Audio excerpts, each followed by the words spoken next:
Hi అండి, welcome to చామోస్ kitchen. నేను ఈరోజు చేసిన రెసిపీ కాకరకాయ ఫ్రై అండి.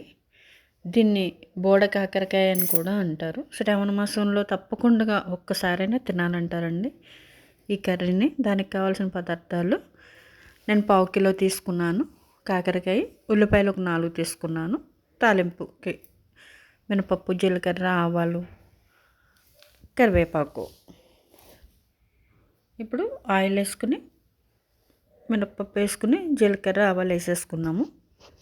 ఎండుమిరపకాయలు వేసుకొని మంచిగా దోరగా వేగనిచ్చి ఉల్లిపాయలు వేసేసుకోవటమేనండి. చాలా ఈజీ, సింపుల్గా చేస్తున్నాను.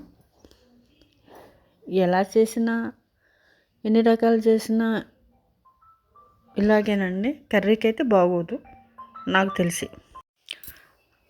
ఉల్లిపాయలు వేసుకొని మంచిగా కొంచెం సాల్ట్ వేసుకొని మగ్గబెట్టుకుందామండి. ఉల్లిపాయలు చాలా డీప్గా మగ్గబెట్టుకోవాలి. ఉల్లిపాయ అనేది కనిపించకుండా చేసుకోవాలండి.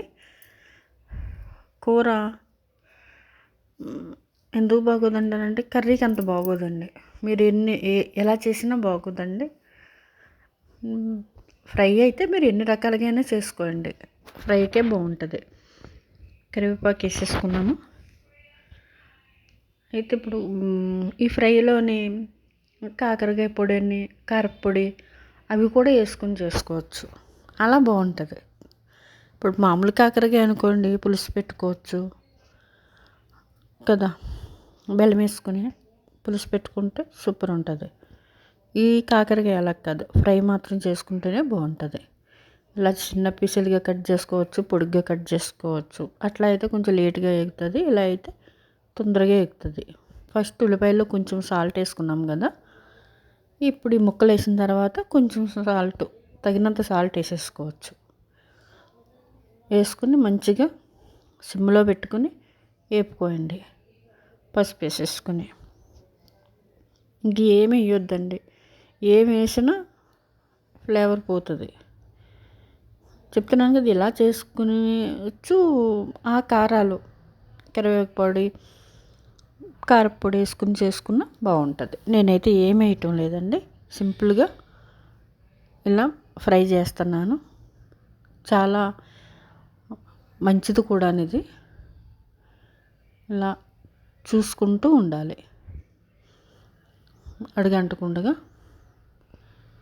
చూసుకుంటూ ఉండాలండి. నాన్ స్టిక్ అట్లాంటి దాంట్లో వేసుకోకండి. ఇట్లాంటి బాండీలో అయితే మంచిగా ఎగితే ఆ టేస్ట్ వేరుంటుందండి. ఇలా కలుపుకుంటూ ఉండాలి. హెల్త్కి కూడా మంచిదండి ఆ కాకరకాయ. అందుకనే ఈ సీజన్లో వచ్చిన రోజులు కూడా కనిపిస్తే తెచ్చుకుని వండుకుంటారు ఎవరైనా సరే.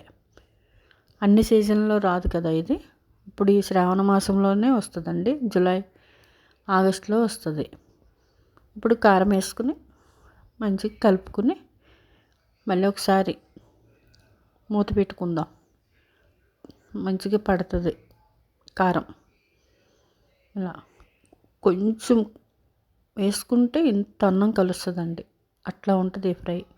చూసారు కదా, మొత్తం ఉల్లిపాయ కూడా కనిపించకుండానే రెడీ అయిపోయిందండి ఆ కాకరకాయ ఫ్రై. మీకు నచ్చుతుంది అనుకుంటున్నాను. లైక్ చేయండి, షేర్ చేయండి, సబ్స్క్రైబ్ చేసుకోండి. మరిన్ని వీడియోలతో మీ ముందుకు వస్తానండి. సపోర్ట్ చేయండి.